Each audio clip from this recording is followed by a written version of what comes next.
Ça ne manque pas dans les églises. Aujourd'hui, surtout dans les églises, il y en a plein. Amen. Il n'appelle pas son frère pour lui demander comment va la santé.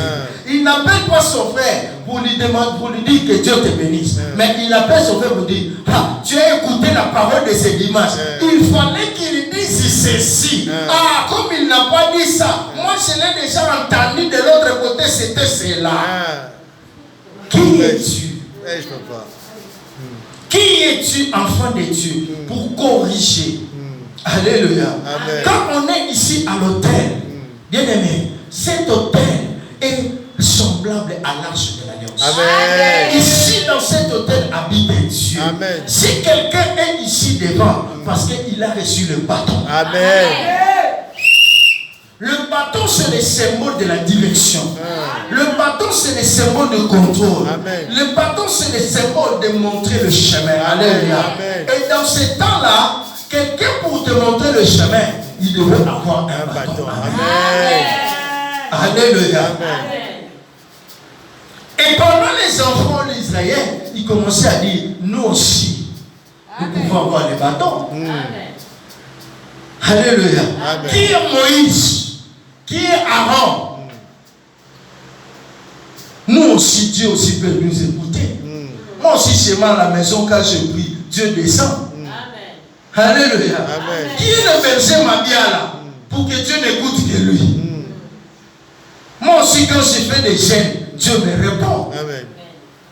Alléluia. Amen. Dieu peut te répondre dans ta maison. Mais ici, à l'église de Dieu, il y a un homme que Dieu a établi. Amen. Sache que quand vous faites cela, vous contribuez dans le murmure de l'église. Il y a des gens bien aimés. Sa vie à l'église, quand lui il entre, l'église se sépare. Amen. Et vous allez se rendre compte aujourd'hui en France, beaucoup des églises se séparent à cause des murmures. Amen. Ça commence toujours avec ce téléphone-là gratuit. L'homme là, qu'est-ce qu'il a fait?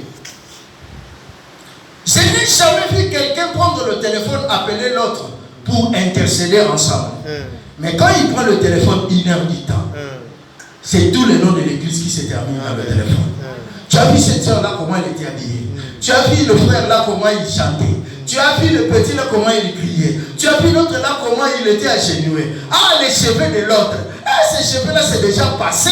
Mais quel était l'évangile de ces jours-là à l'église? Mais si vous lui demandez, quel est le verset qu'on a prêché? Quel est le thème? Quel est le sujet? C'est difficile. Alors, il avait prêché. Il avait bien prêché. Qu'est-ce qu'il a prêché? Il avait bien prêché. Amen. Mais pour voir bien les habits des autres, pour voir bien la physiologie des autres, pour créer des discordances, pour jeter des mauvais langages, le peuple de Dieu aujourd'hui est très spécialiste en cela. Amen. Pour voir si l'autre ne s'est pas bien habillé ou s'est bien habillé, nous sommes les premiers. Amen.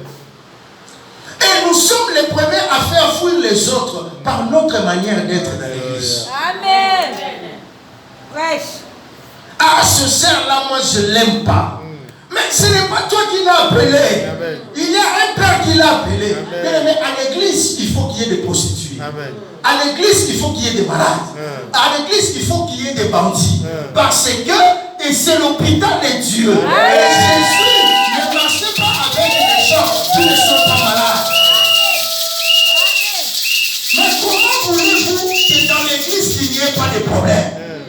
Non, moi j'ai pris cette église-là pour qu'il y ait des problèmes. Non, moi je crois que le problème c'est toi qui n'as pas compris. Amen. Alléluia. Vous êtes là seulement pour faire voir aux autres leur passé. Mais non. Jésus a dit à la femme prostituée, moi aussi je ne te condamne pas non plus. Mais qui es-tu pour commencer à condamner les autres dans l'église? Qui es-tu pour remuer le couteau dans la plaie de la sœur? Jésus, amen. Qui es-tu pour croire que tu es capable? Alléluia. Amen. Et ce murmure qui a suscité la colère de Dieu. Amen. Mais nous fuyons la colère de Dieu. Dieu, quand il met quelqu'un ici au devant, parce qu'il l'a choisi. Amen. Cela ne dépend pas de nous. Cela ne dépend pas de nos capacités. Cela ne dépend pas de notre argent ou de nos intérêts. Vous savez, aujourd'hui, si quelqu'un il donne les dîmes, il veut que le pasteur le soulève. Mais vous donnez la dîme au pasteur ou à Dieu. Vous donnez la dîme, vous voulez que le pasteur ait un regard différent vis-à-vis de vous. Pourquoi? Si vous avez acheté une chaise à l'église, vous croyez que vous pouvez aussi devenir pasteur.